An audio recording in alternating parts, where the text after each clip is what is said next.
I have never shat in the woods. And my philosophy in camping, which usually involves the woods, is if I can't flush, I'm not going. Maybe that's just being a little toilet snobbish. I don't know. Maybe I should. Maybe that would be, you know, what it means to be an old gay, is embracing the things that we. Of course. Maybe I should step out of my comfort zone. Maybe that's what being, you know, an old gay is stepping out and doing things that I wouldn't normally do, which would be to shit in the woods. I'd like to think that I would rather shit in the woods than in my pants, if it came down to it, really. I guess the issue, really more than perhaps actually shitting in the woods, is wiping in the woods. And last time I shit my pants, I was 4. So I really can't comment on the shitting in the pants. Come close a few times, but it's never. And I remember shitting in my pants at 4. I do. I have a vivid memory of that feeling of undies full of poo. I told my mom I had to go to the bathroom, and it's not like she never had kids before or wasn't around them. I mean, I was the 3rd of 4, and at the time she had 4 kids, so she should have known that when, you know, a 4-year-old says they have to go to the bathroom, it usually means right then.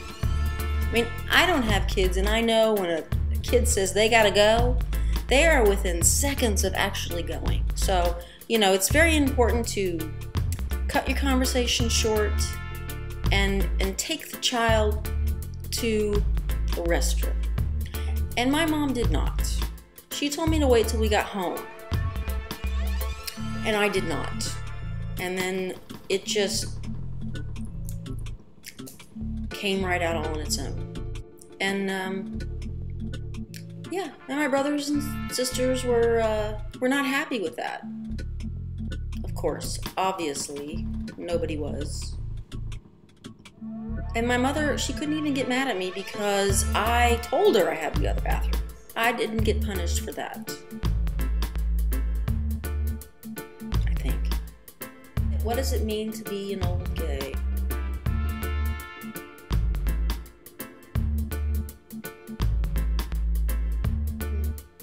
We couldn't be as open as I think younger people today. It just seems like there's a lot of people coming out young that are younger, that are more open, and that's great. It's wonderful. You know, blah, balloons. But you know, I think the older I get, the less I care if people know or whatever. And obviously, I don't really hide it very well with the short hair, and you know, I mean, look at me. I might as well have it tattooed to my forehead. And when I was younger, I had the longer hair, and you know, I wore better clothes because I was thinner. Let's be honest. I don't have any words of wisdom for the younger people because they're out at a younger age and they're more open. It's just, you know, we're just like everybody else. We get older and we have to deal with that part of life just like everybody else. So, you know, we're not any different. We don't have any kids that are going to take care of us when we get old, and that's kind of problematic. But, you know, there are a lot of people out there that don't have kids. So my advice to those people who are a little bit older and don't have any kids, try to suck up to the nieces and nephews or cousins or good family friends that have kids, because, you know, somebody's got to come visit you. They may not change your diapers, but they might come visit you. So between my partner and I, we have 17 nieces and nephews. So I'm hopeful that one of the 17 will take care of us. So we've got some pretty good odds in our favor. Either that, or we may have to start sucking up to the 5 awesome gays and the Beaver Bunch so that they will come visit us when we're old.